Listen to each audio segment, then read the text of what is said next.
Hello and welcome back to the Fighting Talk 2 channel with myself, Mr. Fighting Talk, joined, as always, by the hat-wearing, eloquent analyst that is Prath. How are we doing, Prath? I'm doing good, man. How are you? I'm all right, man. I'm all right. And then we've got a special guest this week. We've got Martin from Dragon Sport Media. How are we doing, Martin? Oh, I'm very well, thank you, Connor. Thank you very much both for having me on. It's lovely to sit down and chat with you. No worries Before at we get started, if you don't mind, very much like in the hat that Prath is very nicely modelling as well. You guys don't really shout out your merch and that on the show, so I'll shamelessly not quite self-plug it for you, but Fighting Talk, it's Etsy you've got your store on, isn't it? So It is, yeah. Fighting Talk. check it out, people. Etsy. Thank you very much. I appreciate that. And I appreciate the, we appreciate spreading the love as well. We got a couple of people in the States that have bought some t-shirts and stuff like that. It's pretty cool. It's nice to see us go global, but fingers Blows crossed. my mind.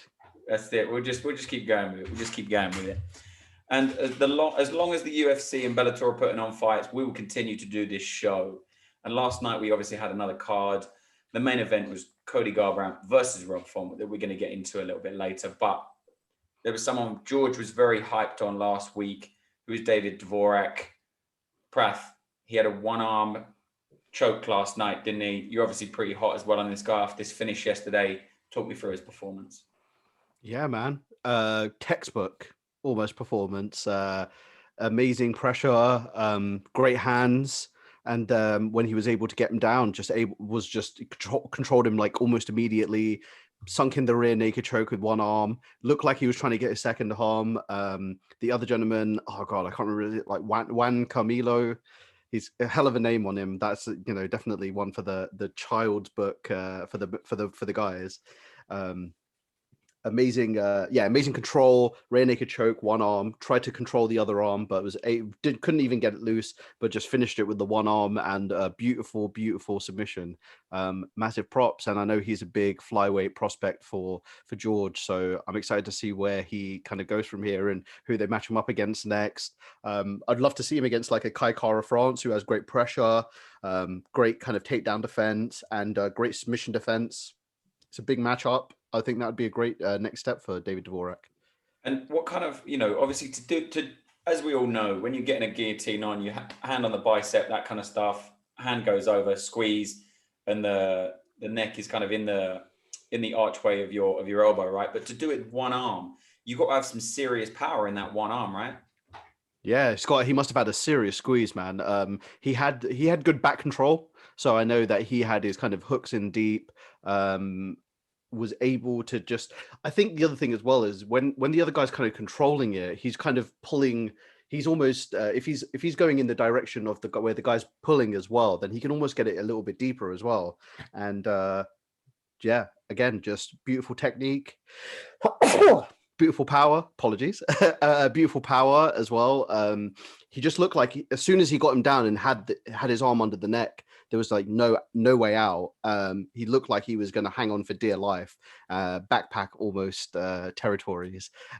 So yeah, awesome. And I knew that he was capable of this performance as well. So I'm just excited to see him climb up the ranks, fight those bigger flyweights, and see where his ceiling hits, man. Because I love the attitude of the Czech Republic guys as well. You got him and Jury and stuff. Jury on the lagers. I know it's a big. I know Georgia's a big on Jury on the lagers. So I'm really excited to see where the Czech Republic lands in like a year or so, and see where some of these top ranked fighters kind of land and end up as well. Like I'm expecting Jury to go / win the title as well. Like I think Jan is probably going to be able to defeat Glover, and that sets up Jan versus Yuri, hopefully in Europe, hopefully in Poland, hopefully in Eastern Europe in general. I think that'd be a great fight for them, and have like a DVorak on the co-main event fighting for the flyweight title would be awesome as well. So I'm interested to see how they match them up though, because sometimes they throw them to the killers, sometimes they give them a little bit more favorable matchups. So I feel like if you really want to build up that European market, like this is a great guy to get behind. He's got, he comes to fight as well, which is what you don't see in a lot of these guys. They tend to hug the cage and things of that nature. So he was, he looked sharp on his feet. He had great in and out. His ground skills look great as well. So excited to see what he can bring, man. Yeah, absolutely, man. And last night there seemed to be a lot of there was a lot of up and coming fighters on the card as well. And then there was a lot of people that have been in the game for a very, very long time. And the other standout performance for me was Ben Rothwell. I thought he looked really good yesterday.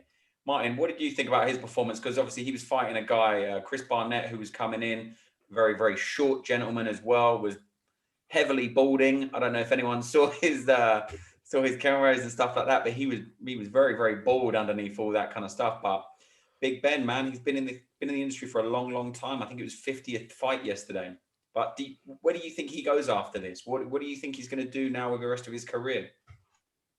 It's quite tough for Rothwell, really, to see where he's going to go from here. You know, he did what he needed to do on a Saturday night, picked up a win over a guy who was his first appearance in the UFC. I have to say, I do feel like I was a bit missold on Chris Barnett by Luke Thomas off Morning Combat.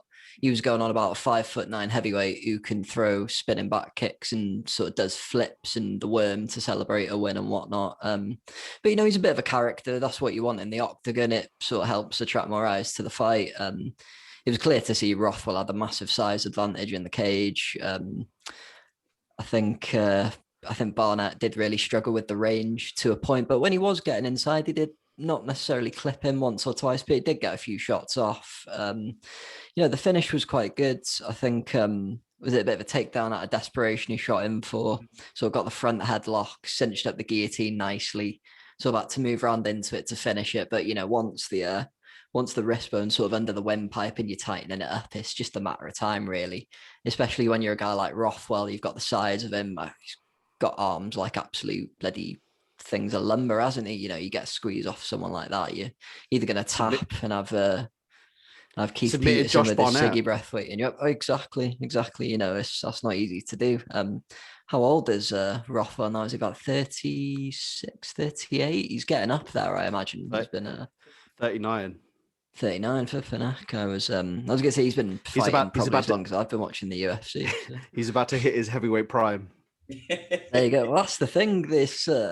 It's one of those divisions where age doesn't necessarily matter. You look at how long Arlovsky is going to go on for. They might be the first bionic champion when they start crossing over with the Elon Musk brain chips and that. We have guys going on into the 50s and 60s when sports science catches up finally. But very impressive. Well, not very impressive. But, you know, Rothwell did what he needed to do. Got the finish as well, which you should be expecting him with his experience to finish someone like Barnett. But in the UFC debut, if you're going to come up against someone like Ben Rothwell, you're going to have to put in a good performance to win. And unfortunately, Barnett didn't have it on Saturday night.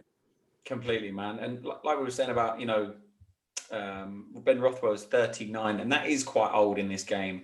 And obviously, we saw the retirement of Paul, the Irish Dragon Felder, as well last night, which, you know, it was good. It was nice to see him retire at a decent age. And he even said himself, I would love to see more athletes retire before they get too injured, they get too old to want to fight, they need to do this because they need money or something. You know, he said, I'm going to be around the MMA community for a very, very long time after this, but with regards to fighting, I don't need to do it anymore. And although he's 37, I think that's a perfect time for him to retire. You know, he said it perfectly. Not enough people retire at that kind of age. You know, if we'd have seen numerous people retire that little bit earlier, you know, Overeem, prime example, you wouldn't have seen him take that many losses at the back end of his career in dramatic fashion. And you kind of leave as that, like, wow, I remember this guy, you know, he was really good in K1, really great, you know, classic shooter box kind of guy and fantastic. You remember him as that instead of the guy that was shelling up when he got popped with a jab. And it's like, it's frustrating that people hang around a bit too long, you know. But Praf, what do you think? And what a fight for him to retire on as well. Look how much damage he took in that Dan Hooker fight. Like, I don't blame him for not wanting to fight again, knowing that, look, that the only other people you're going to fight to go forward and fight for a title, you're likely going to have a similar looking fight to get to that fight, man. So do you really want to have to go through like the banged up legs and the stitches and the damage, the face damage, all the other bits, you know, like, you know, so one of the things he said was rather retire a touch early than a touch late, and I thought that summed up beautifully. What it goes out like the pro that he is. Like, I've been following Paul Felder since he fought Danny Castillo, spinning back fist. And I loved him since then. And I loved his attitude to the fight game. He was a little bit of an old school soul in the sense that he was very much respect. If you respect him, he respects you. Never like a massive shit talker. Was able to get a win over Charles Oliveira, the current champion. Massive respect to him. And I know across the MMA world, like as I was, unfortunately, I took a trip through to Casual Corner and didn't manage to make it all the way through the fight night, as I know Connor didn't as well. So I don't feel too bad about it. But what was I going to say? Oh my God, I lost exactly what I was going to say. What I was going to say is, Paul Felder, love the fact as well that he's around the UFC, he's a commentator, so that he's always there. He's always going to be a presence within the UFC. People are going to remember him for everything that he's done. Oh, what I was going to say was when I woke up in the morning and read the feedback from Twitter and stuff, I wasn't shocked. I wasn't shocked at how much love he was getting because he's such a pro. Everyone loves him. He's got a great attitude. And I think for years to come, he's going to be an intelligent mind, bringing factual stuff to the commentary side of things. You see DC, he brings that side to it, the kind of air of legitimacy that, I love Joe Rogan, I love John Anik, but they haven't been in there and fight. When you watch DC, when you watch Paul Felder, when you watch Dominic Cruz, they bring an air of legitimacy to the commentary because they fully understand what's going on in there, the mindset, the physical, the spiritual, the whole package together. And so I love that he's a commentator. One of the other ones that I'd love to have seen carried on being commentator was Brian Stan. I loved his commentary style, and I'm really glad that Paul Felder is going to stick to it because Brian Stan did it for a little bit, but then retired to go on to other stuff. And I think the only other thing that Paul Felder looks like he's interested in is doing triathlons, which is awesome as well. Great way for him to keep pushing himself and compete in a different thing, keep that side of his brain active, whilst also contributing his intelligence to the UFC. Like, I think it's a great move, and perfect time, perfect fight for him to go out on. I thought that was a very close fight as well. It could have kind of gone either way with Paul Felder and Dan Hooker. Depends on who you ask on that fight as well. I think there's quite a few people that scored it for Paul Felder as well. So amazing fight. Oh no, sorry, it was the Rafael dos Anjos fight where he got clearly beaten, but the one before that was great as well. So ever the sportsman, congratulations on an amazing career. Amazing. And Alan Jouban also retired recently. And did you see they did a little promo video for him as well? And I thought that was very strange that he would, he was great. He was a great fighter. He was in the UFC for a very long time, but there's loads and loads of absolute legends that just will all find out on a Monday morning that they've been dropped from the UFC and they don't get this nice little promo and send off and stuff. Martin, what do you think about that? Do you think the UFC doesn't honor the fighters that don't necessarily stay within the organization? Because obviously Jouban was on the panel and on the desk yesterday, but do you think other people that have left, like Overing, for instance, that just kind of get a, yep, see you later? Yeah, I think like with anything really, it depends on the individual because sort of Dana White and the matchmakers and all the UFC officials are going to have different relationships with the individuals and their teams and the fighters, etc. But it's never nice to see a fighter just get cut sort of the weekend they lose and then the Monday morning, like you said, they're out and it's like a sort of copy and paste press release, like thanks for the memories and goodbye, pick up your check on the way out and don't let the door hit your ass when you're done. I would like to see though more fighters take sort of the retirement aspect into their own hands like Felder has and sort of like Jouban. I think a really good example in boxing of that. I don't know if you guys know much about Andre Ward, but retired an undefeated champion. I think it was 16 knockouts in 32 wins. But his sort of ideology behind his retirement was, I've done everything I want to do in the ring. I could chase more fights. I think there was a few more fights they wanted to make. I can't remember if him and Errol Spence ever got together, but he said he thought he'd be more of a service to boxing as a commentator and an analyst. And, even potentially if he wants to train and coach in the future, it's different sports and that, but especially in MMA, with it being such a young sport, we're going to need these guys coming through as ambassadors and people like Paul Felder, Dominic Cruz, like you said before. It's the same with like refereeing and judging. You're getting sort of the first and second generation of fighters retiring and moving on now. aren't these going to be the ones you want to bring into organizations and sort of state athletic commissions to sort of help with the unified rules, help with the judging and the refereeing, and it's going to make the broadcasts better as well. And sort of like, I think you've got Megan Anderson doing commentary for Invicta. You've got a few other fighters sort of chipping in on regional shows and that.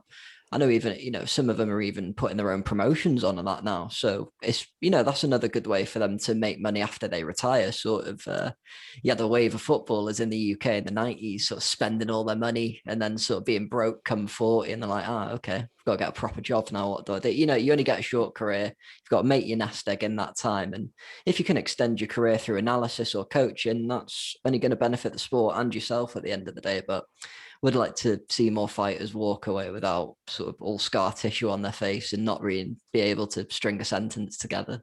Things like that. I was just going to quickly say that I'd love seeing Bilal Muhammad on the desk this week as well. That was really awesome. Like, that's another guy who speaks very eloquently about the sport. He's a big fan of the sport as well. Like, let's keep getting more of these guys into those positions where they're on the not on the commentary desk or the analysis desk or doing backstage interviews. Like, they can all be used for these things, and they're all fans. They're all like, when you listen to Bilal Muhammad, he sounds like a fan of the sport, which is awesome. For them to be judges as well, you don't have to, look too hard to try and get an argument out of us from why these judges should all be shot. There were some terrible, terrible decisions on the weekend. Terrible. And it was the same names again, Sal D'Amato, Chris Lee, and is it Hachiro Chimigo or something? You said his name last week. Yeah. Chimigo, yeah. And you just think, come on, I'm sure it was one of those guys that gave Paul Felder the win against RDA. And it was like, he clearly got scored 50-45. Let's just leave it at that, draw a line in the sand. But someone gave it like 47-48 to Felder. Get a real job, man. And we had the same thing over the weekend. We had the same thing. But fortunately, Jack Hermansson did not need to leave it to. He left it to the judges. Fair enough, he left it to the judges, but he sealed it. At the end of the fight. Third round, yeah, he sealed it heavily with a 10-8 round for me. That was very, very clear as well. Edmund Shabazian came in, crisp hands. I thought his like looping left hooks looked very, very fast. Brought his hands back nice and quick. I thought his coach, Edmund, what's his name, Game of Thrones guy. Tavernian. That's the one. Yeah. Targaryen. Targaryen. He was like screaming at him in, I don't know what language. Slapping him and stuff like that. I feel like he can only ever take you to one place. And once you hit that place, you need to go somewhere else. Sometimes as a fighter, you need to get to a different camp and you need to, see other things in life. Do you know what I mean? And you can't just be with these same people. But Jack Hermansson looked fantastic, I thought, in the late half of the second round and the third round. But Praf, what did you think of his performance? And where do you think Shabazian goes from here? Because Jack was kind of like his big test and he obviously didn't make it through that. So where do you think Shabazian goes from here after this? And obviously he lost to Derek Brunson last time out as well. Yeah, I think I said this on the breakdown. It's like, okay, you lost to Derek Brunson, so we're going to chuck you an even tougher Derek Brunson to see how you do with that. I kind of knew that was going to kind of happen. I knew Jack Hermansson was a better grappler.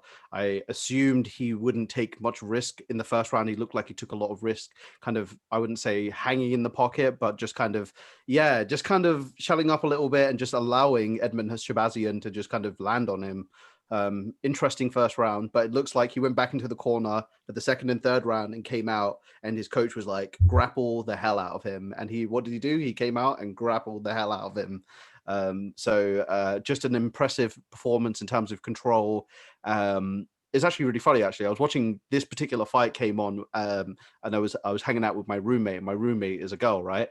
And she was watching the fight with me, and she was actually a little bit like shocked at how someone could like hold someone down and just beat the hell out of them. She was really impressed by that. And I thought that was like, okay, that's kind of like your typical MMA style, right? You just kind of get them on the ground and grind them out. And so for her, it was very impressive. But for me, it was like, okay, I know Jack Hermansson is very much capable of this. So it's just an interesting dynamic that I didn't really think about too much when you're watching it with like a casual MMA fan or just someone who isn't very, who doesn't interact with the sport the way that we do.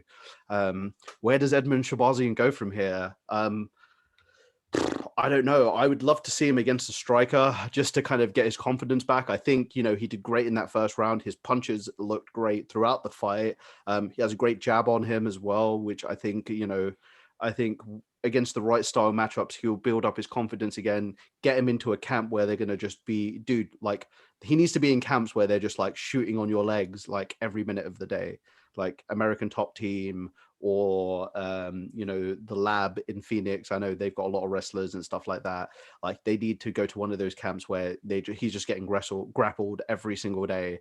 Because I think that's the only real way to really get your skills up in that department, is to just kind of practice the hell out of it. Practice makes perfect, they say, right? And I think he has a lot of potential, even with a loss like that. And even in his loss to Derek Brunson, it's the same thing where he looked impressive on the feet, but just had zero takedown defense and zero answers to get back onto his feet. I know he had one like kind of explosion in the second round where he managed to kind of muscle his way back to the top position, kind of did a little bit of ground and pound on Jack Hermansson, but Jack Hermansson had controlled him for the most of that round as well. So a clear-cut decision. I thought, Jack Hermansson was the right person to win that fight.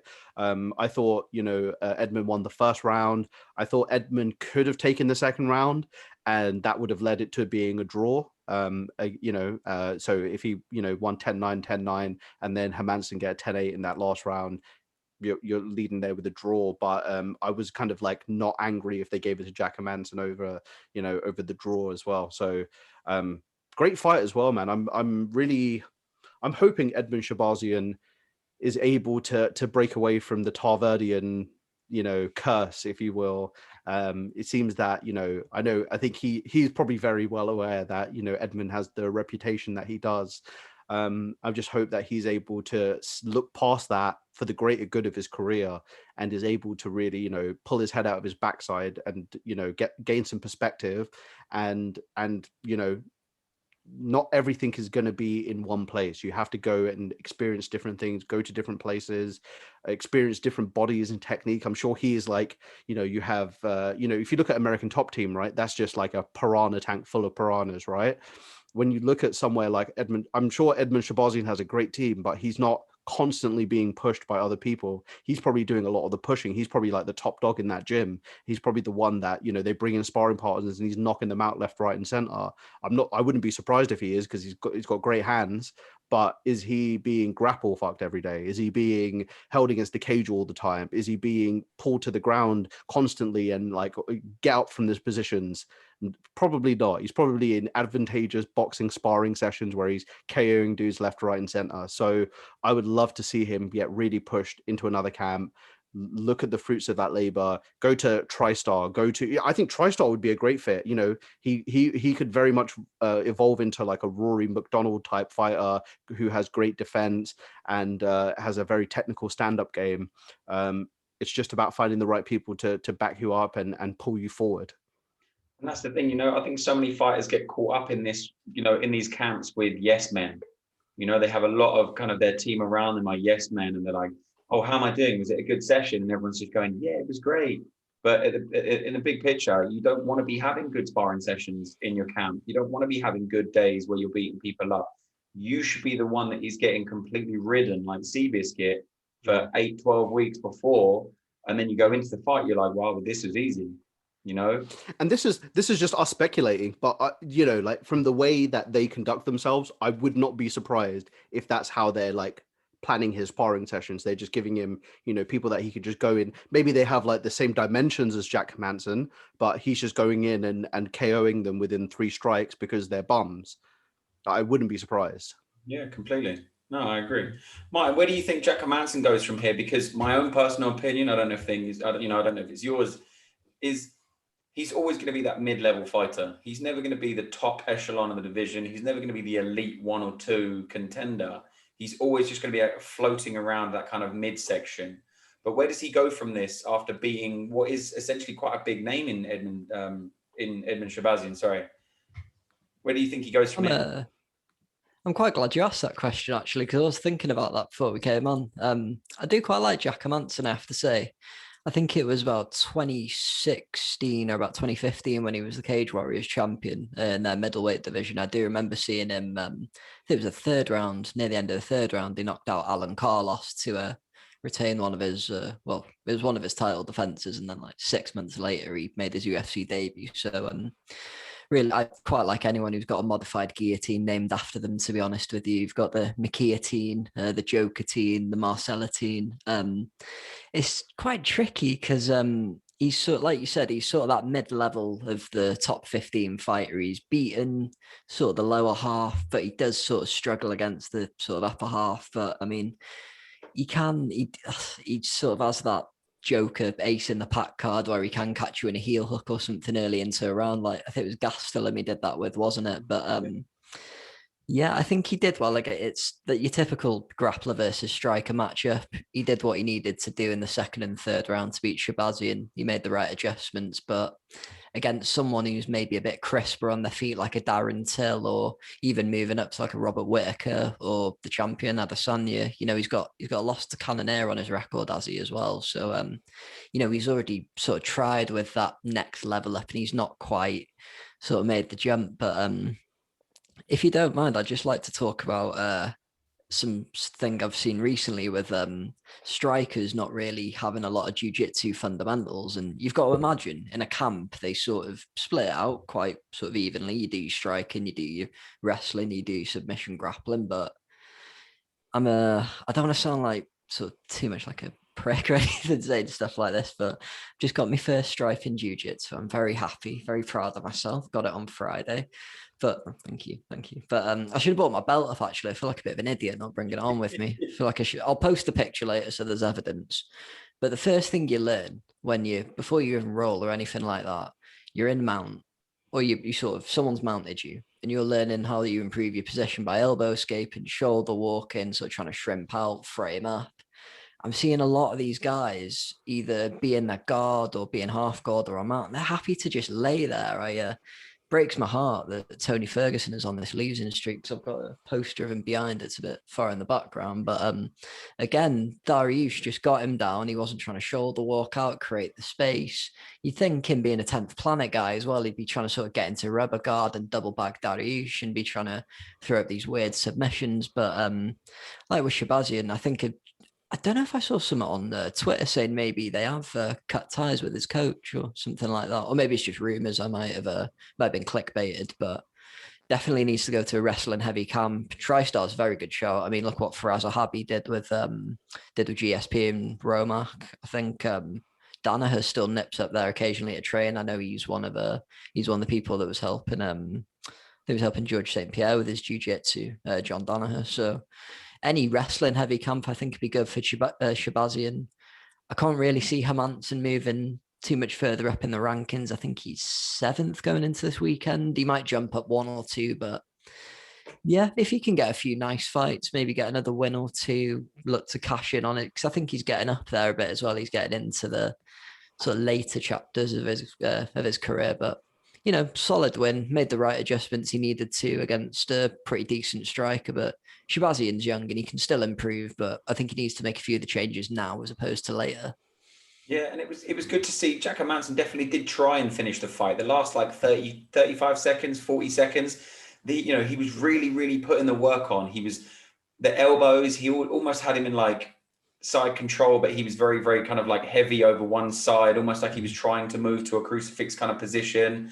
And he was just really raining the elbows. You could hear him screaming and like, trying to draw the power of Thor into his body. His Viking heritage was like, lightning through him, and he was really trying to get some work done. But it was a shame he couldn't get the finish. I feel like if there was another kind of 15, 20 seconds, he might have got a bit more work on the head done, because Shabazian had obviously cuts all around his eyes. He did look, he was definitely wearing the damage as well. Another guy that wore the damage on Saturday was Jared Vandera. Wow, I have not seen so much blood in the octagon for such a long time. And it was nice. I'm a bit sick, right? So it was nice. The fact that it was not in a place where the doctors are going to stop it. That's what I was going to say. You know, if it had been an inch lower, it would have been above the eye. Doctor would have come in, we're done. But because it was on the top of the head, we're all good. We're all good to continue. He must have lost at least a pint and a half of blood. Like, it was just dripping out. And fair play to the cup man. He done very, very well for cleaning him up. Even the people just generally cleaning him. There was so much blood. But with Justin Taffer, it was a lucky shot for one. He lost the fight for two. And why, oh why, are we having unranked heavyweights on the main card? I don't understand. I don't know what the UFC matchmakers and who does the play-by-play of who's fighting after who, but why have we got Justin Taffer, who's got like 4-2 with 2 knockouts, versus this guy? You see, exactly. It's just, for me, I'm all for supporting up-and-comers, right? Up-and-comers, great. Let's get them in. Let's get them, moving. Fantastic. But when they're heavyweights on a main card and they're cruising to a decision, it's just not my thing at all. And that was, call me casual. I don't mind. That was actually when I fell asleep. I fell asleep after the first round because there was nothing happening. There was nothing going on there for me. But Prath, why do you think the UFC are putting these heavyweights on in this kind of time on the card? Give me anything. Give me any kind of reason that you might have. Martin, think about a reason. I don't know if you've got a reason as to why they're up there, but, why? Why are the UFC doing it to us? Especially the European fans. We're falling asleep at 3 o'clock in the morning because we've got these two guys just cruising and staring at each other.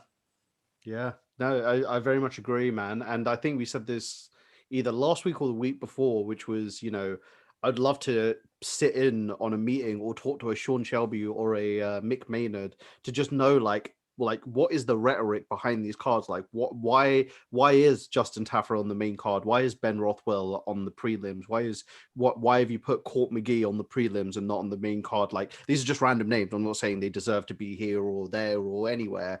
It's just, it'd be interesting to know what kind of order, what they look at, why. I think maybe they think Justin Taffer's an exciting heavyweight and they think, okay, well, he's gonna bring that Mark Hunt style. He's gonna knock him out within the first, minute and a half or first round, and it will be chaos and things like that. And this is often ultimately what happens. We go to a 3-round decision of, not the most exciting fight in the world. I think anyone would very much agree with it. Why they do it, I would assume that. I can't really think of any other reason why. Why would they put Norma Dumont versus Felicia Spencer on the main card when they're both, I wouldn't say the most high-level strikers, high-level grapplers, high-level wrestlers between them. One of the very few women featherweight fights. Like, why does that deserve to be on the main card, and why does David DVorak, why does he need to be on the prelims? Early prelims. Early prelims as well. See, like, that's a travesty. And he's like a ranked flyweight as well. So, like, that's a travesty. That doesn't make sense, man. Going forward as well, I'm going to be keeping a close eye on these cards and seeing how they kind of stack the main card and prelims. And I'll definitely be talking about this a little bit more because it's something that very much interests me, because I'm looking at, not next week, but the week after's card. And, it's a pretty averagey, decent card. When I look at the main card, the fight that kind of stands out, which is a bit of a like question mark, why would you put this on the main card? Roman Dolidze versus Laureano Staropoli, right? I know Roman Dolidze is someone that they're high on, but if you look at the prelims, they got Ilia Latifi versus Tanner Bosa, and I think that will ultimately end up being a better fight because they will probably come out and want to exchange a little bit more. But why does that go on the prelims and Roman Dolidze is on the main card? Is it because he's one of very few Georgian fighters? Is that the reason why? Because, you're trying to like highlight the individuals in these weight classes, Roman Dolidze being a Georgian fighter, for instance, is that a reason why you would want to highlight him a little bit more or have more people look at him? And again, if I go back to the card that we're on, there's no apart from Jack Hermansson versus Edmund Shabazian, like there's no other main card fighters apart from the main event that are like instantly recognizable names, unless you include Carla Esparza for her very brief strawweight title run that she had. You know, that's the only other recognizable name. Like if I was to throw this to a casual fan, they wouldn't know pretty much any of these other fighters apart from, you know, Ben Rothwell, Court McGee. These are classic UFC fighters that have been fighting for years and years and years. So yeah, I don't know why, but I hope I've talked long enough that Martin can give us an eloquent reason why. Well, I think maybe oversaturation of events in the last year or so might be why we're getting a few weird fights and a few weird bout orders. The main confusing one for me on this week with Hermansson and Shabazian being moved back a week, I'm pretty sure it was either co-main, or like the third top. And then it was moved to the main card opener on a weaker card this week. That seemed a bit odd to me. Yeah. Basically what Prath said, really. You know, when they've got certain fighters from different regions on a card, they'll sort of have a market they want to identify. And I don't know, maybe because of the time they had it on, maybe I don't really know the time zones off the top of my head, but maybe it was good time for sort of the Pacific East, like sort of Australia and New Zealand for the TAFA fight. You know, it was quite a relatively early-ish start for us in the UK as well. I mean, I didn't stay up for it. I had work, so I'm more casual than you two, I have to say. But, you know, I think it started like 10, 11-ish, the prelims. So, you know, it was quite handy for some of the European fighters that were on the cards. Yeah, I think my main thing is, though, we've just had so many UFC events in the last year, which has been great because we've all been bored for God knows how long. So I think we are going to get the odd week here and there where it's a bit of a stinker and it does just plod along, and you get the odd good finish like a one-armed rear naked choke, but then you get two massive heavyweights throwing over 200 significant strikes and no one really falling down. It's a lot of blood, but not much spark, really, I have to say. A lot of blood, but not a lot of gore. That's a good point. You know, I never thought about it from a time zone perspective, because I like it. It makes sense then why you would put Jack Hermansson as the opener of the main card, because that's like the latest portion of the card, but the earliest time for European fans to check out Jack Hermansson, for Swedish fans to check out Jack Hermansson, for Norwegian fans to check out Jack Hermansson. Yeah, and then obviously the Kiwis and stuff like that to see Justin Tafa, it probably wouldn't be that bad of a time. But I think it might have been Sunday morning. I think Sunday morning it would have been like 10 a.m. or something for them when he was walking out. But yeah, I like it. That's a good theory. Good theory. We'll have to do some hypotheses on it, and we'll come back. We'll come back to it. I'll keep a close eye on this. Don't you worry. It's going to get, you know, you're going to have these time zone pictures everywhere, and you're going to have, you know, this big thing with loads of string all over the walls. And where are they from? A couple of weeks, we'll have like one of those police boards behind you guys, just all the little, little pins in the. Where do they fight out? See me on that. They fight out of, but where do they actually come from? Are they doing it for that time zone or that time zone? Who knows? You see me in like 4 weeks' time on the podcast, like, hey guys, I found out the answers. I hope I don't turn into that person. We'll see. TBD. Well, if you can crack the code, man, we'll be happy. We'll be happy. Do you know what I mean?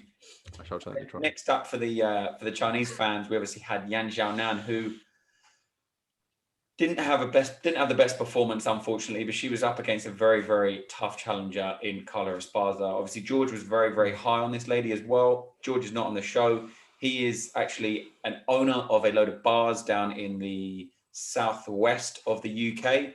So Brood Boy is his brand. So if you ever come across it, go and check him out. He's got one in Frome, Sherborne, around that kind of area down in the countryside. Me and Prath, we're both city boys, so I got no idea, man. He's out in the countryside somewhere. They have terrible reception. But no, he was very big on this lady, and she obviously had a fantastic record coming into this. But she did. The experience level of Carla Esparza played a massive, massive role in this. And she obviously got into a fantastic, it was a modified crucifix, right? She kind of didn't have the full hand, but she had enough of it. Very, very Valentina Shevchenko kind of, I'm just going to climb on top of you, make sure you can't hit me, but I'm going to completely ruin your life kind of style. Prath, do you think she can make another kind of, you know, now she's going to be knocking on the door for the belt here, but is she going to get to the top and just get completely knocked down again by the two ladies the three ladies that are completely controlling the women's divisions? The death triangle at the top of the strawweight division. She has a win over Rose Namajunas, so I can't completely count her out. But I think this is you want to talk about a different human being from their first fight. Rose Namajunas is beyond steps above where she was before, and I think I don't think Carla really has anything for any of those girls in the triangle. If I'm being completely honest with you, I think all of them have got substantial enough takedown defense that they're going to just play her off like she is putty. And do you know what? I think Rose Namajunas probably even accepts the takedown and submits her on the ground. Like I think she is probably even that much more confident in her grappling that she could probably feel like she could do work here. Carla Esparza is great though. I will give her the credit for coming back from some really devastating losses like after the Joanna loss. I don't understand how she was able to build her confidence back. She got absolutely demolished by Joanna, like could not score a single takedown, just got absolutely pieced up in every scenario. Like that is like when you think of like a worst possible fight that you can potentially have, I gotta think as a grappler that has got to be the worst kind of feeling in the world. So the fact that she was able to bounce back from that and now string together, was it 5 wins now in a row? Like very impressive stuff, very impressive in just talking volumes about her character, is able to come back from adversity here. So big props to her. She got her the TKO win as well that she really wanted. I know that she, her last couple of fights have gone to decision, split decision, majority decision. So I'm sure she is extremely happy to have finished a fight. And I know, afterwards she was talking about how her and her camp had been working on being more of a finisher. And you could see that in the fight when she got her down into that kind of, she didn't have like the full top control of the crucifix, but she had, the leg kind of manipulating the arm, and then she was just able to kind of raid a couple of elbows down. Very reminiscent of those kind of top level fighters, like top level wrestlers like DC, those kind of guys use that crucifix position. Khabib Nurmagomedov used that crucifix position. And I think she probably knew that she had a big grappling advantage over Yan Xiaonan. And Yan is a great stand-up fighter. In that first round, she did okay.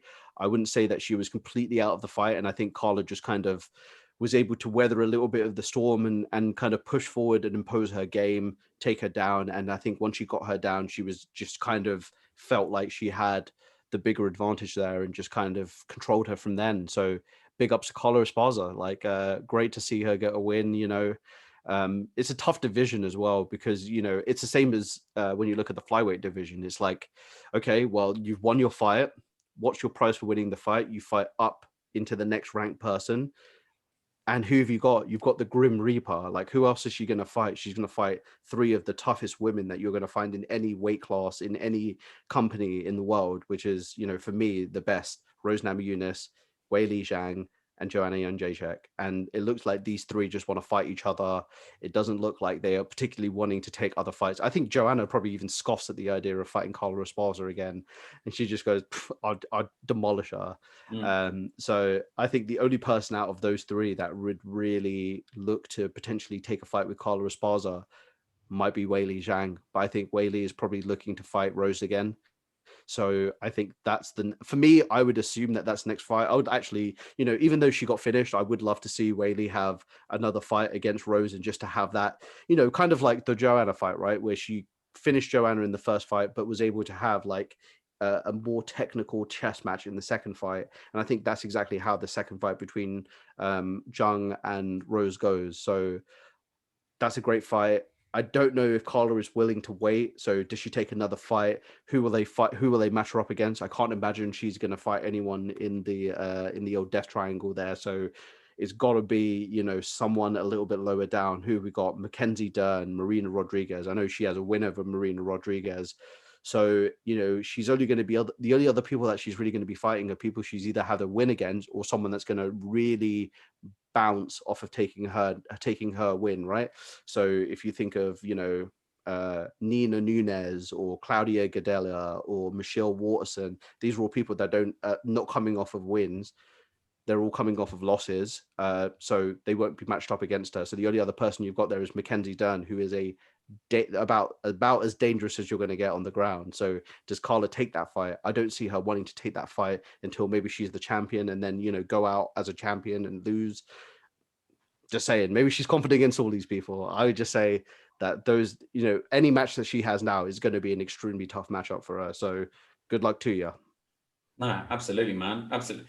And like we always say in the women's divisions, those top kind of 2 or 3 are just absolute murderers, and then, oh, congratulations, you just beat a top 5. Oh, now you need to, you're just beating up a load of chickens. Now you need to go and fight a bear. And it's like, it's chalk and cheese, man. It really is. It really is chalk and cheese. But the good thing is, Go on. I was gonna say, I feel bad for the flyweights, man. That's an even more bigger mountain to climb. Like they, like everybody else, literally like 2 through 10 is at the bottom of the mountain, and Valentina is number 1 at the top of the mountain.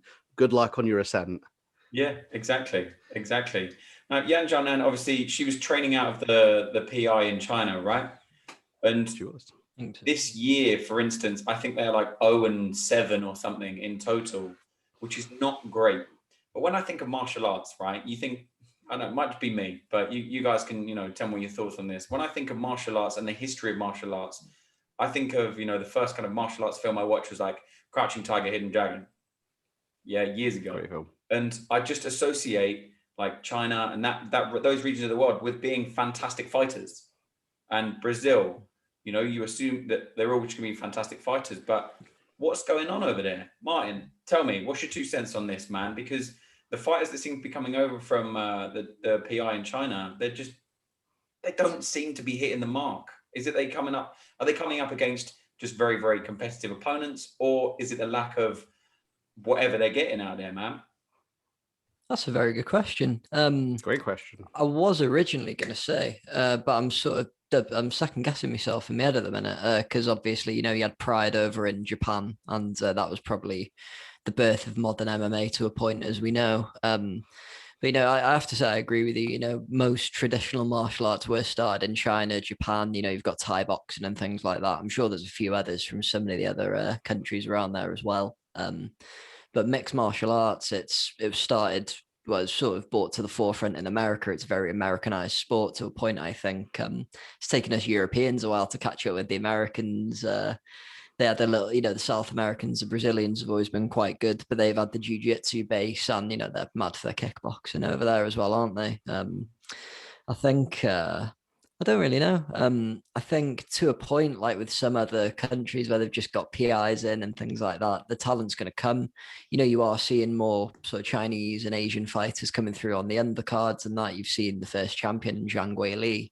Of course, I thought she might be able to get a rematch with Rose. I don't really think it'd be unfair if they didn't give her one, but I think it's the same with why we're not. I know we've got 3 African champions, but we're not seeing sort of the pipeline coming through yet, like you are the European fighters and the American fighters and the South American ones. I think it's the same with the Asian and like the ones from Oceania as well. It's just going to be time, and it's just going to take a few more generations of people coming through gyms and sort of more people taking up the sport at a casual and amateur level as well, because that's when you get sort of the higher level of competitions, and there's that almost pyramid for you to move through to get to a professional point. And then, if you can improve the amateur standard of any fight in sport in your country, in theory, it's going to improve the standard of the professional sport, you have to think. So I think maybe given another 5 or 10 years, sort of moving like this, the Chinese fighters and the Japanese as well might be able, all the Asian fighters and maybe the ones from Australia and New Zealand, could even have some more African champions. I have to say, I think it's quite funny that it's an American promotion, and with Sterling fighting under the Jamaican banner, they don't technically have an American champion anymore, do they? So yeah, exactly. That's got to be a first for a while. Considering it is an American promotion, and they obviously do, we always know this, they always try and promote their kind of poster boys and poster girls of American mixed martial arts. Michael Chandler, the whole promo and the whole week was all about him. And we obviously saw that it was all about him, cool. And like we said, with Bellator, Michael Page, he just gets all the promos. They're all for him, because he's a British fighter, Bellator, etc., etc. But yeah, I'm with you, man. I'm with you. And obviously, in the early days of mixed martial arts, it was one discipline versus another, wasn't it? And I think quite a lot of those traditional kind of Chinese, Asian like disciplines, they kind of got wiped out pretty much very, very early on. When someone's coming in and they're trying to do Wing Chun versus someone that's, you know, doing Brazilian Jiu-Jitsu, for instance, you're going to get destroyed. You know, there's one clear winner there, and it's the person that's laying on the ground, twisting your legs up when you're trying to, you know, do some Ip Man kind of stuff. So, yeah, I think the world as a whole, in the next 5 to 10 years, with the rise of the stock of MMA, is just going to go off the charts. And I think we're going to see PIs popping up all over the world, in the smallest countries to the biggest. You know? I'd just love to make a point here and say that, like, I think you've got to give massive credit to the UFC for even having the idea to put these performance institutes in these different countries. Like, as the world progresses and as time moves forward here, look, they've just released one in China. They're looking to do one in Mexico. They're looking to do one in like Costa Rica. They're looking, Puerto Rico. They're looking to do, like, you know, with the rise of the African champions, I wouldn't be surprised if you see one in Nigeria or Cameroon in the next couple of years. These are all hotbeds of MMA that haven't been able to grow quite like, you know, Australia scene or the UK scene or America scene. And as, you know, these as the PIs grow and the amount of people coming through these PIs grow, the amount of local promotions will grow, the amount of amateur talent will cross-pollinate. They will be able to get to a higher level through having a better amateur system, as Martin said. And these guys are going to flourish as the years go by. In the next 5 to 10 years, you know, often people say, you know, who's the GOAT, who's the greatest of all time? And I think a great response that quite a lot of people have is that you haven't seen it yet. Because, you know, in the next 5 to 10 years, the way that everything evolves as it goes along, you're going to see better people. You're going to see younger guys. You're going to see guys in their 20s and 30s now, early 20s, coming through and having a greater skill set than someone who's 37, who have been doing it for longer, because they have more early experience with mixed martial arts. And you see, like, I feel like for me, one of the really early, you know, complete MMA fighters from like his inception was Rory McDonald, right? He was one of those first guys that were able to get in and be a mixed martial artist from the get-go. Chinese fighters, I would assume, have one or two disciplines that they kind of are predominant in, Taekwondo or Wing Chun or Judo or one of these disciplines, and they just need more experience than the other ones to round out their game. And as those people learn, they'll teach more people, and as they learn, they'll teach more people. So I got to say, massive respects to the UFC for even having the idea to build these in the first place, because now you're going to see an overall growth from MMA across the world. I actually can't wait, and I hope that they will eventually do one in the UK, because I think that will, like, you know, when you've got guys like Leon Edwards, you've got people that have retired that can add a lot of things, like Jimmy Manuwa, right? Jimmy Manuwa is a retired fighter now. He's, you know, had a lot of experience within MMA, and he can now come in and give you know, I wouldn't say he'll be like the Forrest Griffin of the UK Performance Institute, but be a guy that's there that can pass on knowledge, so that we can bring up more UK fighters and have better, you know, better discipline, more of this. You know, he's probably trained out in American camps, or, you know, I think he trained for a large portion of his career with the Swedish team, All Stars.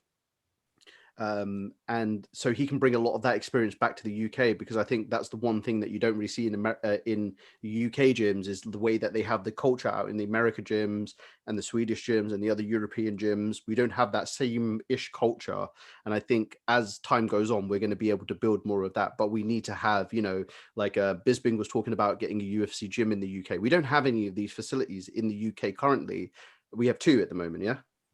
So what they are, the UFC are very smart. They're UFC affiliated gyms. There's one of them down from us. It's towards like Woking. So towards like Woking and Guildford and stuff like that. It's a UFC, big banner on the side of it, UFC, but it's not a performance institute. It's a UFC accredited gym. Yeah, I know, like Michael Bisping has his hand in those ones, right? So like, so. Yeah. So like we've only just started getting that in the UK. Imagine how long Michael Bisping has been a part of the UFC. Imagine how long Dan Hardy's been a part of the UFC, and it's only now that we're really getting these facilities in the UK. So as time goes on, and more institutes pop up, I'm hoping that the UK ends up being one of the places that they decide to open one, because I think we already have a lot of homegrown talent here. I think it's about a mixture of getting the discipline and the, you know, the attributes, the eating and the working out and the recovery and these small things that we don't have as well as the Americans do. So hopefully one day.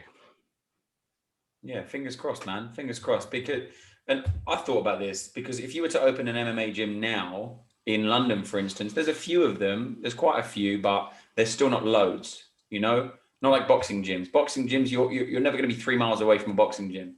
But with regards to an MMA gym, you could really hone in on these on these kind of places. I mean, to be fair, from where we live, for instance, there's actually a wrestling and there's a Gracie gym near here as well. In Hammersmith, there's a wrestling gym down the road. There's a boxing gym. There's obviously shoot fighters as well in Alperton. So I think we're very lucky to be so close to all of these fantastic places to go and train mixed martial arts. But not as widespread as you would see in America, right? In America, it feels like every other places, every other gym is an MMA gym, and we haven't quite had the time to build up because we don't have a lot of the UK stars right now. We're starting to get them a little bit more, like Bisping. I think Bisping really opened the doors and showed that you can be from the UK and you can be a champion.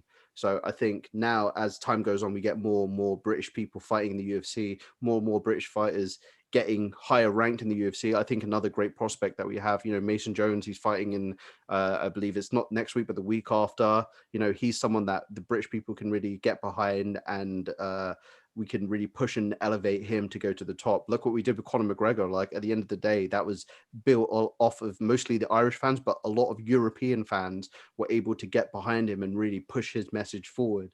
So I want to see more of those British fighters get a chance here.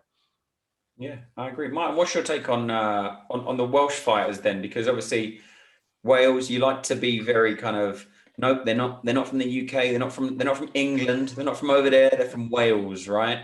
But what do you think about the talent coming out of Wales at the moment? Because there is quite a lot coming out of such a small place, right? Yeah, there really is. I just think Wales, for a country of about 3.1 million people now, most sports we really punch above our weight.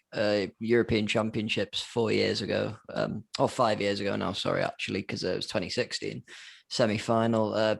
World number 1 ranked team going into last Rugby World Cup. I think 13 world champion boxers. Obviously not as many as England, but sort of comparatively in terms of population size, I don't really know if there's anything directly responsible for it. I just think a lot of cards have fallen into place really nicely. Right now, we've got, like we were saying before, about sort of raising the talent in various different regions of the world in terms of like the ability and that. We've had a lot of lads and lasses coming through now that are training all facets of mixed martial arts. Like we said before, a lot of the first wave, second wave, maybe even third wave fighters, there might have been kickboxers or sort of boxers, taekwondo fighters, jiu-jitsu players. And then they've gone into MMA after sort of a change of career, or, oh, that looks fun, I might want to try that. And they catch a few submission wins on the way up, and they don't really train the other elements of the game. And then they come up against a wrestler who's been wrestling in Division 1 in college for 3 years, and they just take them down and wrestle at them for 15 minutes. But, you know, I think as well, the work that they've done as a sort of community, sort of work at the gyms working together, because, you know, you have the gym rivalries in America. I think most of the early UFC sort of bravado and that went on was gym wars in Brazil between Shooter Box and I can't remember the name of the other one, but I know they had a massive rivalry. You've got Shaw MMA, for example, was previously called Abateleri Combat, but you've got Jack Shaw coming out of there. Richard Shaw, his head coach and dad's cracking trainer. I think Jack's like a 4 or 5 time British champion in jiu-jitsu, and he's really handy with the striking. Mason Jones at Celtic Pride, he's been doing a lot of training. I think it's over at not American Top Team, sorry. What's Uri Faber's camp called? Team Ultimate Fitness. Team Alpha Male. Team Alpha Male, is it?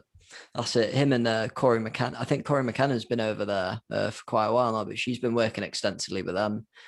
The youngest female fighter in the promotion, I should say, as well. So we've already got records. We've got, I'm trying to think who else is coming through. I don't think we've signed anyone recently. Mason Jones is the one who's come through. I think they're both in very competitive divisions. So to say they could make a run at a title, they could easily become ranked. I'd be very surprised if within his next 2 fights, Jack Shaw isn't ranked just for how dominant he's looked in the grappling and his striking as well. Like, he's not an out and out striker, but his jab especially has come on so much, and he's using that really well to set up, sort of getting into the clinch positions and even shooting in for singles and doubles. Like, he's not telegraphing them. But even in the lower, sort of the more regional scenes and that, like Cage Warriors, we've just got a pipeline of lads coming through. Like, I mean, we've got the Trailblazers, sort of the early generation guys. We look at Oban Elliott, Ben Ellis coming through now. Scott Pedersen, he's 0-1 as a professional, unfortunately, but he's one of the most highly touted amateurs we've had since Jack Shaw made his professional debut. So we're starting to get that pipeline through now, like we have in boxing, like we have with the football team now, and we have with the rugby team. And, you know, like, you tune out. That's the other good thing with MMA being on Bellator. So MMA being on TV more widely now. You got Bellator on the BBC, a lot of Cage Warrior stuff's on YouTube. I mean, I know UFC's behind the paywall, but it is fairly accessible. It's not like you need a Sky subscription. BT Sport is fairly affordable. So, you know, you tune in, you see someone from your country fighting, and you're like, okay, what's this? This is interesting. Oh, God, they're from Abertillery. That's 20 miles down the road. I could maybe do this. You know, it's the things like that. They're going to get people interested in the sport. And then we get that sort of, they try a few classes out, they start fighting as an amateur, they go through, and it's good. It's great. It's the same with England, though. We're seeing lads signed from all different promotions, all different sort of corners of the UK as well. Trying to think of any recent, but I think Tom Aspinall's the main one at the minute for the English lads. He's just looking so good. And if he keeps finishing people as well, you're not going to be able to deny him a run up the ladder, are you? Exactly. Yeah, Is there any English guys you guys are really hot on at the minute? Or? I know George loves Tom Aspinall. I know Tom Aspinall is one of his bigger like prospects, and he loves like a bunch of like really random Eastern European dudes like Shavkat Rakhmonov. Yeah, he loves them guys. That's a hell of a name. He does. He really does. We call him the casual, but he's actually got some fantastic picks. No. He really does. What he didn't pick right, okay? What he didn't think would be a good pick would be that Rob Font and Cody Garbrandt would be finished with inside 10 minutes. Word for word, he said it would be done within 10 minutes. Now, I'm glad that I fell asleep because, in my opinion, it wasn't an overly exciting fight between these two gentlemen. It was 25 minutes of back and forth, back and forth. Look, I'm on the ground. No, I'm not. I'm going to get jabbed. You're going to get jabbed. Prath. Glass chin Garbrandt managed to not get knocked out within the first 30 seconds by a gust of wind because they're in the apex. It's all closed off. They made sure they weren't a draft. But fair play to him for staying up for the whole thing. Obviously couldn't because of his poor performance. But do you think he's finished now? Do you think he's done? Because he's had a couple of losses. They've been to some very, very competitive people. But after this against Rob Font, he got schooled pretty much. You know, he lost very convincingly as well. Do you think that's kind of it for him now? Because he's been up there, he's had the belt, happy days, but I feel like he's the old era. Do you know what I mean? He's not that old, but I feel like he's an old school fighter, an old era of fighter, you know, similar to Benavidez. You know, the game's moved on. You know, you can't be doing these wild swing knockouts anymore. At least, like, you know, throw some variety other than just hooks all the bloody time, my dude. Like, I'm sure people understand now that your overhand and your hooks are great. We get it, Cody Garbrandt. But I think he fights any of these guys, he's gonna have trouble. But I don't know if it's him or if it's his. You know, I know he's had a lot of health issues over the years, so I don't know if it's part of that. You know. I would say it was a very uninspired performance. I thought that Rob Font had a great jab. I think that was one of the kind of like, you know, was it Cody's crap performance or Rob's great performance? That was the story. I would definitely say it's Rob's great performance. His jab looks outstanding. I think he showed that he has one of the better jabs in the UFC in general. But does that give you a hell of a lot of fans in the long run? Probably not. I think he probably wanted to kind of swing a little bit heavier on Cody Garbrandt, but I think Cody Garbrandt, one of his better attributes is his counter striking, right? His ability to kind of just about wait for you to throw a shot, and then he kind of moves in with his kind of counter shots very, very quickly. I would say Cody's got some of the fastest hands that you'll see in the UFC comparatively to a lot of the guys. But I think Rob Font was able to kind of make him look not as world class as we once thought Cody Garbrandt was. I think if you look back at when he fought Thomas Almeida, you wouldn't think that many people were able to beat Cody Garbrandt, and then he went on and have that sensational performance against my favorite fighter, Dominic Cruz, and absolutely smashed him to pieces. So, like, looking at that Cody Garbrandt, you could think, not many people are going to be able to have much of an advantage over him. At that time, I thought that the only person that would really have, good work for him was TJ Dillashaw, and TJ Dillashaw fought him twice, beat him twice.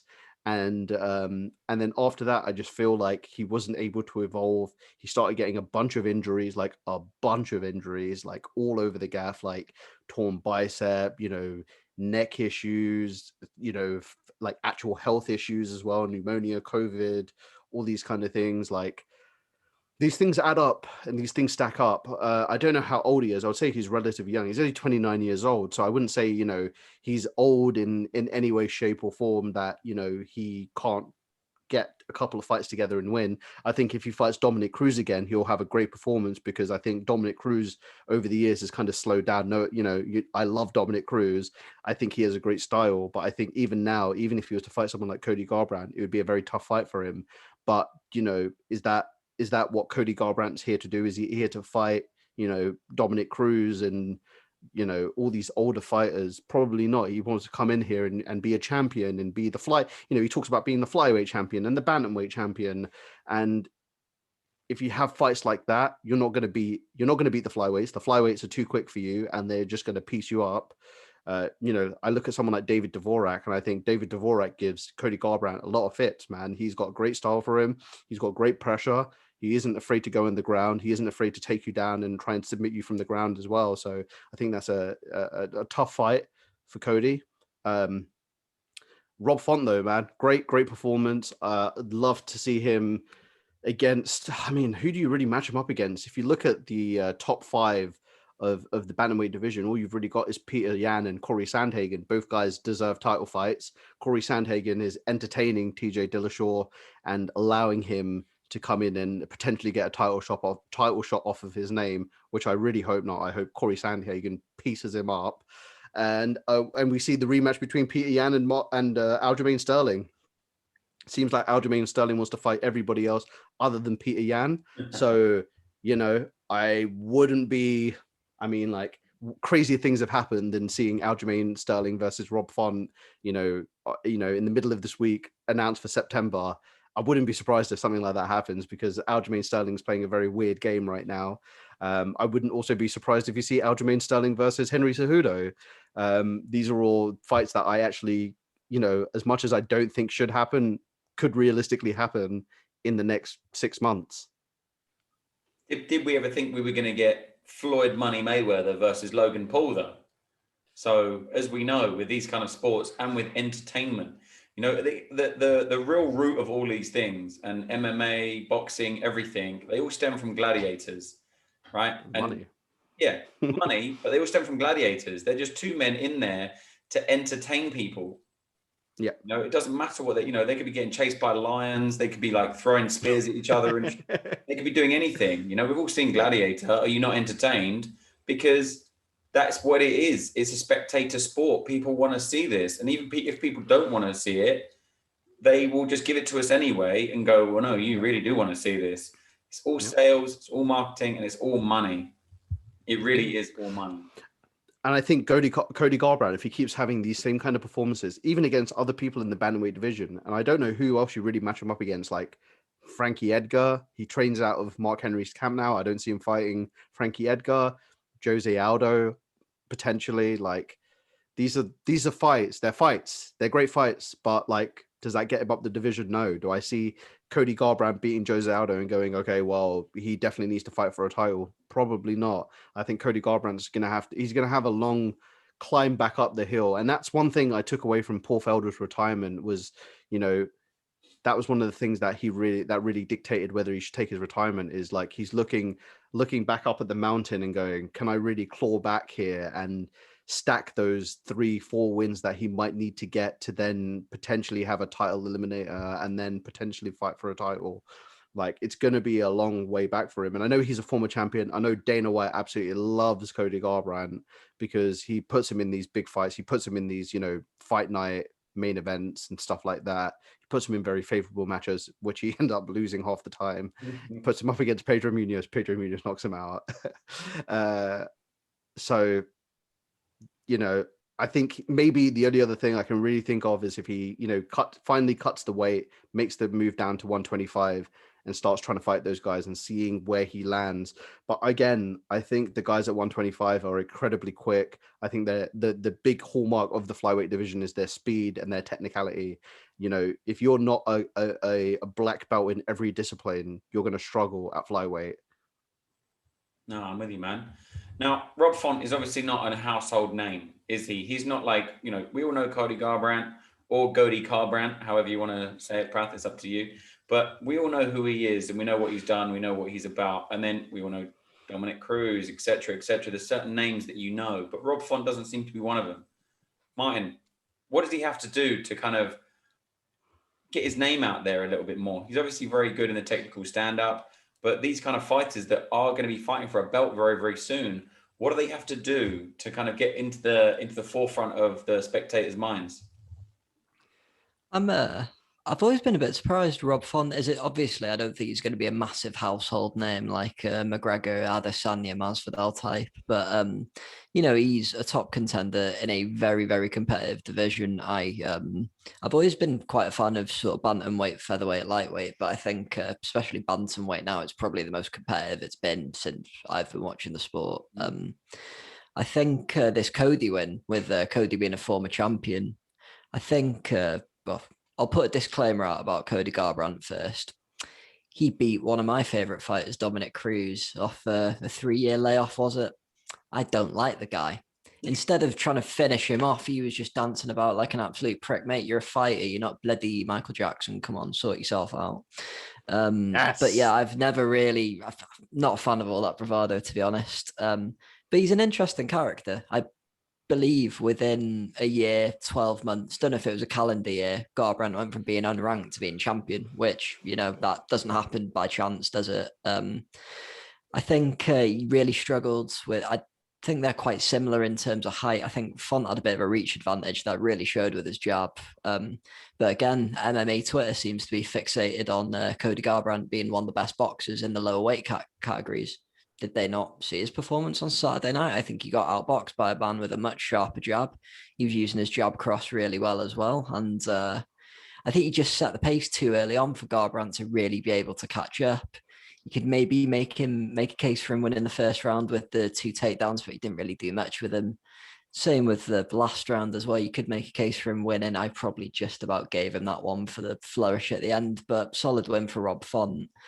I think with the way the title picture's stacking up now as well, it's a bit of an awkward time for him to get that win because it's TJ and Sandhagen tied up. I'm really hot on Sandhagen at the minute. I think he should definitely be the next title shot once Aldo Jan's sorted out. So that doesn't really leave you with many people. If you look at the top of the bantamweight rankings, like could he sort of fight an Aldo or like an Edgar to sort of give him another name on his resume before making that jump and waiting for it all to plan out? But if you've got him winning, you've got TJ and Sandhagen fighting soon. You could always make Font fight the winner of them for the number 1 contender slot. And then, because that's the other thing with Aljamain Sterling having a neck surgery, it's when he has it, whether it takes or how long the rehab takes after that, how long his training camp's going to be. There's loads of mitigating factors that could really hold this title up. So could even see an interim belt. I've been moaning about my distaste for boxing and the oversaturation of it.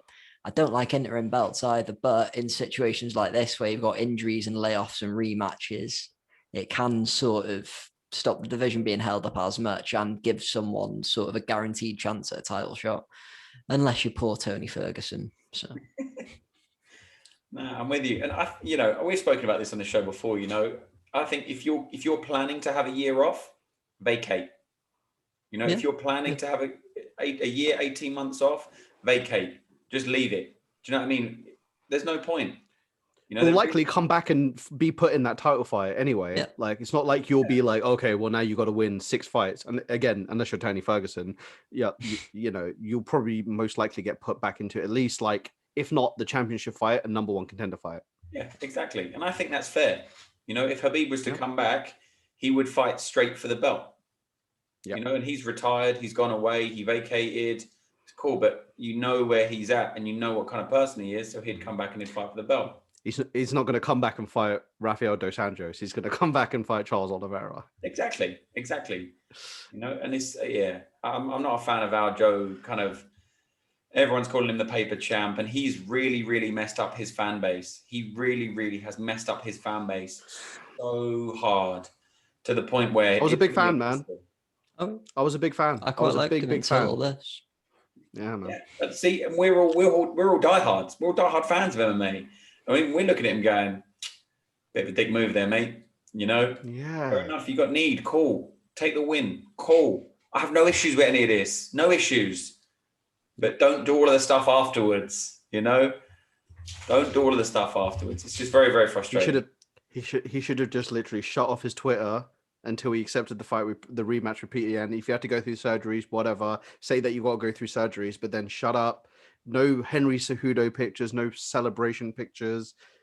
And then you just announce the rematch against Peter Yan and we go from there. And I hope he brings a better fight the second time around, knowing now what Peter Yan's about, what his style is, who he is, his heart, his tenacity.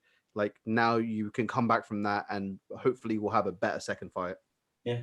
And they're only going to hold up the division. They're only going to hold up the division and stop the belt from changing hands, because Yan's only going to want to fight for the belt now. And then Sandhagen's going to want to fight for the belt. You know, TJ's going to want to come back, fight for the belt. And it's like, it's frustrating. It really is. It really is.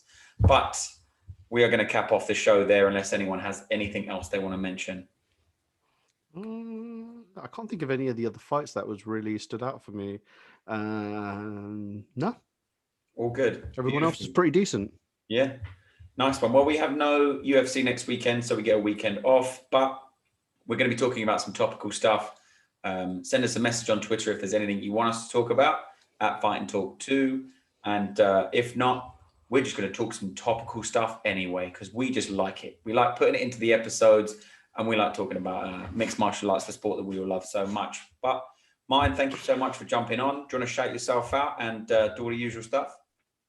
Oh, thank you very much for having me on this evening, guys. It's been lovely to talk to you. If anyone wants to come and listen to me chat some rubbish about some Welsh sport, the podcast called Dragon Sport Media. It's on Sportinarium one of the days. I have just changed the day, so I can't remember what day or time off the top of my head. I'm at DSM Cymru, which is CYRMU. Apologies for any non-Welsh speakers on Twitter. My personal one's Martin Cymru 1404 as well, if anyone wants to check the legitimacy of my new jiu-jitsu grades. Just in case anyone's wondering, 1404 was the year during the 15-year Welsh revolt against the English crown, where we captured Harlech and Aberystwyth Castle, and we held the first ever Welsh Parliament in Machynlleth as well. So birth of democracy in Wales, always good to shout that out. Make sure you subscribe to Fight and Talk 2 on YouTube as well. Really enjoyed the chat tonight, boys. Thank you so much for having me.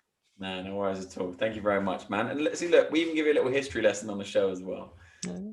Brath, thank you very much for being the eloquent analyst, as always, my friend. And like Martin said, if you don't already, hit like, hit subscribe, tell your friends, tell your family, and we'll see you next time.